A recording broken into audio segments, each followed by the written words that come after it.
इस तस्वीर को गौर से देखिए। पहली नजर में ये एक आम सी फोटो लगती है जहां एक कपल किस कर रहे हैं। मगर इस तस्वीर की कहानी सिर्फ इतनी सी नहीं है, बल्कि इस एक तस्वीर की वजह से इसमें दिख रही लड़की को अपनी जान गंवानी पड़ी। और जान लेने वाला कोई और नहीं बल्कि अपने ही थे। और ये सब कुछ हुआ था इटली में। यहां हम बात कर रहे हैं पाकिस्तान मूल की इटली में रहने वाली 18 साल की लड़की समा अब्बास केस की। तो आखिर इस तस्वीर और समा अब्बास केस की पूरी कहानी क्या है? लड़की का कत्ल क्यों हुआ था? कत्ल के जिम्मेदार कौन कौन थे और अब वो लोग कहां हैं? चलिए जानते हैं सब कुछ इस वीडियो में आगे। इटली में घटित इस कांड की जांच जिस तरीके से हुई थी और जो अदालत का फैसला था, उसके बारे में जानकर आप भी कहेंगे कि काश हमारे यहाँ की जुडिशरी भी ऐसी ही होती।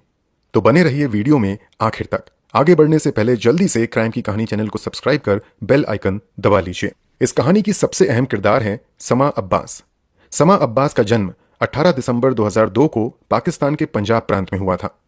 इनके पिता का नाम शब्बार अब्बास और मां का नाम नाजिया शाहीन था। पाकिस्तान में ये परिवार मेहनत मजदूरी करके अपना गुजारा करता है। 2016 में शब्बार अब्बास को एक रिलेटिव के थ्रू इटली में जाकर काम करने के बारे में पता चलता है। पूरी जानकारी जुटाने के बाद वो परिवार समेत इटली जाने के लिए तैयार हो जाते हैं।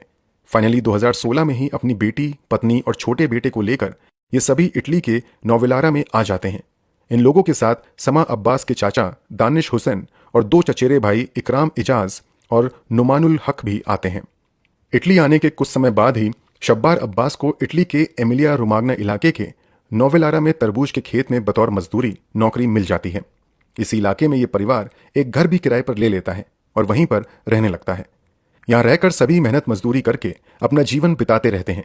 समा अब्बास की मां घर में ही रहकर घर का कामकाज करती थी, जबकि भाई का एडमिशन यहीं एक स्कूल में हो गया था। कुल मिलाकर परिवार में सब कुछ ठीक ठाक चल रहा था। मगर 2020 आते आते चीजें एकदम से बदलनी शुरू हो जाती हैं। इस बदलाव के पीछे की वजह थी परिवार की इकलौती बेटी समा अब्बास। शब्बार अब्बास का परिवार भले ही पाकिस्तान छोड़कर इटली आ गया था, मगर इटली आकर भी ये लोग अपने पाकिस्तानी कल्चर को ही फॉलो करते थे। लेकिन परिवार के बाकी सदस्यों से उलट समा को पाकिस्तान कल्चर से ज्यादा इटली का मॉडर्न कल्चर पसंद आने लगता है। पहले तो समा हिजाब पहनना बंद कर देती हैं और धीरे धीरे उसका झुकाव वेस्टर्न कल्चर की तरफ कुछ ज्यादा ही होने लगता है। इतना ही नहीं, यहां वो एक बॉयफ्रेंड भी बना लेती हैं। बॉयफ्रेंड का नाम था फहद। फहद भी एक पाकिस्तानी मूल का ही लड़का था, मगर ये भी पिछले काफी समय से इटली के ही बोलोगना इलाके में रहता था। समा अब्बास को अच्छे से मालूम था कि अगर उसके इस रिश्ते के बारे में परिवार वालों को पता चलेगा तो परिवार वाले उसका जीना दूभर कर देंगे। इसलिए वो परिवार वालों की नजरों से बच बचाकर अपने रिश्ते को आगे बढ़ाती रहती है। मगर ऐसा लंबे समय तक नहीं चल पाता है। एक सोशल मीडिया पोस्ट से न केवल समा अब्बास के रिश्ते के बारे में परिवार को पता चल जाता है, बल्कि एक पोस्ट से पूरे परिवार में हड़कंप मच जाता है। दरअसल एक दिन समा अब्बास अपने बॉयफ्रेंड फहद को किस करते हुए फोटो ऑनलाइन पोस्ट कर देती हैं। परिवार के दूसरे सदस्यों के जरिए समा के इस पोस्ट की जानकारी उनके पिता को हो जाती है। इसके बाद समा अब्बास को बुरी तरीके से धमकाया जाने लगता है और उस पर कई तरह की पाबंदियां लगा दी जाती हैं। कुछ दिनों तक तो परिवार वाले अपनी बेटी को घर में कैद करने में कामयाब रहते हैं, लेकिन एक दिन मौका मिलते ही समा अब्बास घर से निकल जाती है और पास के ही एनजीओ में जाकर अपनी कहानी बताते हुए मदद की गुहार लगाती है। स्थिति को देखते हुए पास के ही एक एनजीओ में समा अब्बास को रहने की परमिशन दे दी जाती है। यहां समा अब्बास कई महीनों तक रहती हैं। इस दौरान शुरुआत के दिनों में तो परिवार के किसी सदस्य से उसकी कोई बातचीत नहीं होती है, मगर किसी तरह परिवार वाले समा अब्बास से कांटेक्ट करने में कामयाब हो जाते हैं। फिर उसे भरोसा दिलाने लगते हैं कि तुम घर वापस आ जाओ, हम सभी पुरानी बातों को भूल जाएंगे और तुम्हें तुम्हारी मर्जी के हिसाब से जीने की पूरी आजादी देंगे। समा अब्बास के पिता ये भी भरोसा दिलाते हैं कि उसकी शादी उसके बॉयफ्रेंड से ही करवाई जाएगी। परिवार वालों के समझाने के बावजूद समा अब्बास उनकी बातों पर यकीन नहीं करती है। इस बारे में वो अपने बॉयफ्रेंड से भी बात करती है और उससे कहती है कि अगर वो घर गई तो शायद उसके घरवाले उसकी जान ले लेंगे।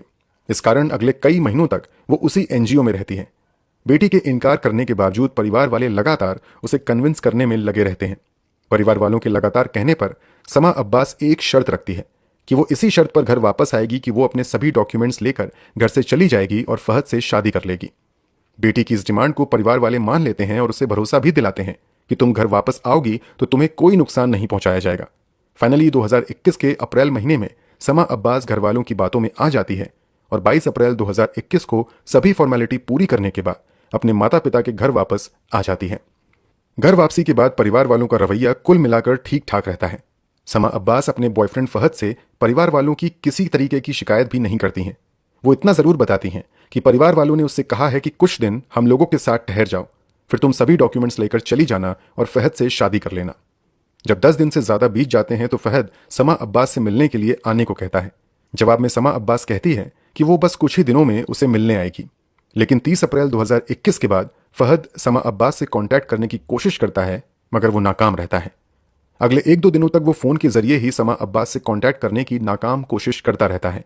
फिर वो उसके परिवार वालों से कांटेक्ट करता है। परिवार वाले बताते हैं कि समा अचानक किसी को बिना बताए घर से चली गई है।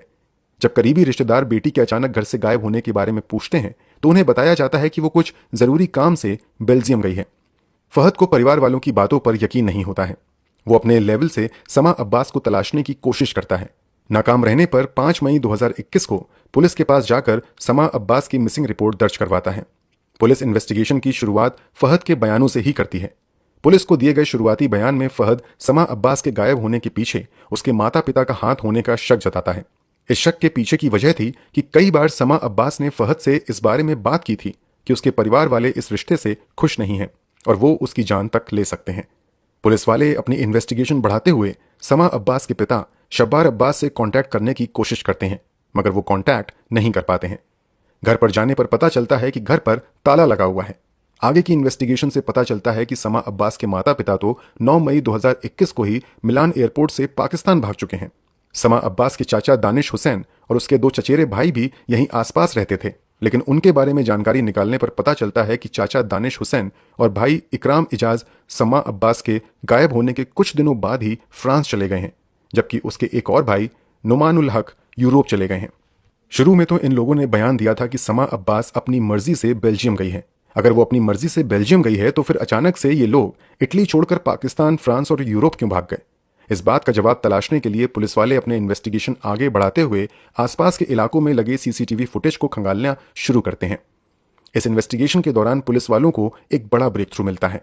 जांच के दौरान पुलिस वाले जब 29 अप्रैल 2021 की रात की सीसीटीवी फुटेज खंगालते हैं तो वो देखते हैं कि लगभग आधी रात को समा अब्बास के चाचा दानिश और दोनों चचेरे भाई उसके घर से एक खेत की तरफ जा रहे हैं। उनके हाथ में फावड़ा रस्सी है। अगली रात घर के अंदर से सबसे पहले समा अब्बास एक वाइट बैकपैक के साथ घर से बाहर निकलती है। उसके पीछे पीछे पिता और मां है। ये आखिरी बार था जब समा अब्बास को किसी सीसीटीवी फुटेज में जीवित देखा गया था। ये तीनों उसी खेत की तरफ जाते हुए दिखाई देते हैं जहां पिछली रात चाचा और दोनों चचेरे भाई जाते हुए दिखे थे। थोड़ी देर बाद दिखता है कि समा अब्बास के माता पिता खेत से वापस घर की तरफ आ रहे हैं, मगर इस बार उनके साथ समा अब्बास नहीं होती हैं। अब पुलिस वालों को समझ आने लगता है कि समा अब्बास के गायब होने के पीछे कहीं ना कहीं उसके माता पिता, चाचा और दोनों चचेरे भाइयों का हाथ है। इसलिए पुलिस वाले अब इन लोगों को ट्रेस करने में लग जाते हैं। इसी दौरान पुलिस वालों के सामने समा अब्बास का छोटा नाबालिग भाई आता है। पुलिस जब समा अब्बास के छोटे भाई से पूछताछ करती है तो वो कहता है कि पक्के तौर पर तो उसे नहीं पता कि समा अब्बास के साथ क्या हुआ है, मगर माता पिता समा अब्बास के लाइफस्टाइल से खुश नहीं थे। वो समा अब्बास की अपनी पसंद की शादी के भी खिलाफ थे। समा अब्बास के गायब होने के बाद वो अचानक पाकिस्तान चले गए थे। समा अब्बास का भाई पुलिस वालों को बताता है कि माता पिता ने उसे भी साथ चलने के लिए कहा था, मगर वो नहीं गया। समा अब्बास के गायब होने के पीछे की पूरी कहानी को समझने के लिए जरूरी था कि अब समा अब्बास के माता पिता, चाचा और चचेरे भाई को कटघरे में खड़ा किया जाए। मगर सबसे बड़ी समस्या ये थी कि सभी इटली छोड़कर भाग चुके थे। अब पुलिस वाले सभी आरोपियों को इटली लाने का प्लान बनाते हैं। सबसे पहले तो समा अब्बास के माता पिता, चाचा और दोनों भाइयों पर समा अब्बास को गायब करने का आरोप लगाते हुए एफआईआर दर्ज किया जाता है। फिर इंटरपोल के सहारे सभी को गिरफ्तार करने की कोशिश की जाने लगती है। सबसे पहले सितंबर 2021 में Italy police European arrest warrant के आधार पर पेरिस से समा अब्बास के चाचा दानिश हुसैन को अरेस्ट करती है और उन्हें इटली लाया जाता है। अगले कुछ महीनों में पुलिस वाले फ्रांस से इकराम इजाज और स्पेन से नुमानुल हक को गिरफ्तार कर लेते हैं। इन तीनों को इटली लाने के बाद इनसे पूछताछ का सिलसिला शुरू होता है। पहले तो ये सभी समा अब्बास के गायब होने के पीछे अपना हाथ होने से इनकार करते हैं, मगर पुलिस की सख्ती के आगे चाचा दानिश हुसैन टूट जाते हैं और वो सच्चाई उगलना शुरू करते हैं। वो बताता है कि समा अब्बास की हत्या की जा चुकी है और उसकी लाश उसके घर से 700 मीटर दूरी पर स्थित एक खेत में दफनाई गई है। तुरंत ही पुलिस वाले दानिश द्वारा बताई गई जगह पर जाकर खुदाई करते हैं तो वहां लगभग 5 फीट की खुदाई के बाद समा अब्बास का कंकाल मिल जाता है। अब भी कंकाल पर वही कपड़े थे जो कपड़े अंतिम बार पहनकर समा अब्बास घर से निकलते समय सीसीटीवी फुटेज में कैद हुई थी। वो कंकाल समा अब्बास का ही है, इस बात का पता लगाने के लिए पुलिस वाले समा अब्बास की दांत का इस्तेमाल करते हैं। दरअसल कुछ समय पहले समा अब्बास ने दांत दर्द की वजह से अपना आरसीटी करवाया था। उसके दांत पर मेटल कैप लगाया गया था जिस पर एक सीरियल नंबर था। उस सीरियल नंबर की तलाश में पुलिस वाले अलग अलग डेंटल क्लिनिक पर भटकते हैं।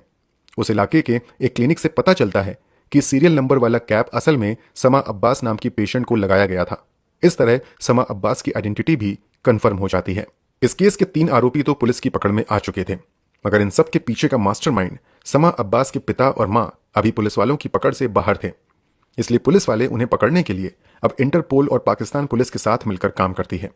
फाइनली 2022 में पाकिस्तान पुलिस, इंटरपोल और इटली की जांच एजेंसियों के सहारे समा अब्बास के पिता शब्बार अब्बास को पाकिस्तान में उनके ही गांव से गिरफ्तार कर लिया जाता है।